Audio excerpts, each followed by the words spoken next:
Thank you for listening to me.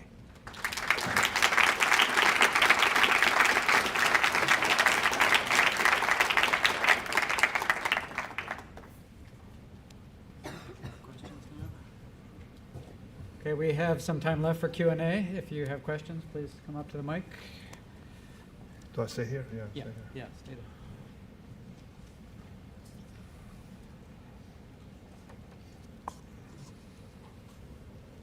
Hi, Yassine. Yes.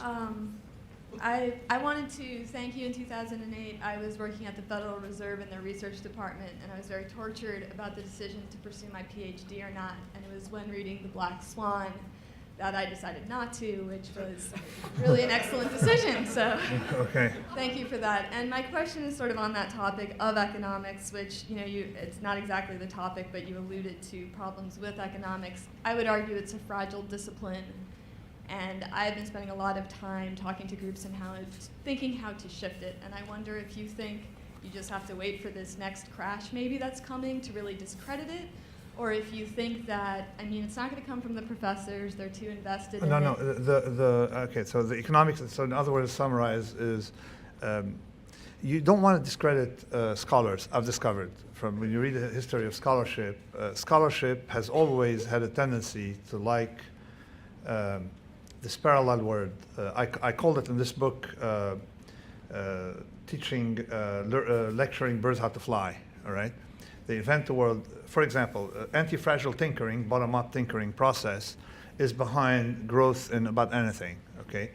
But it's masqueraded, you have a masquerade of like it's top-down science, so but you have to look at history a little more closely to realize that, I call it the Soviet Harvard illusion again, that you have a tendency by academia to think that they invented ways for people, so when you look at definition of technology in a dictionary, what does it tell you technology means? Application of science to practical problems, no?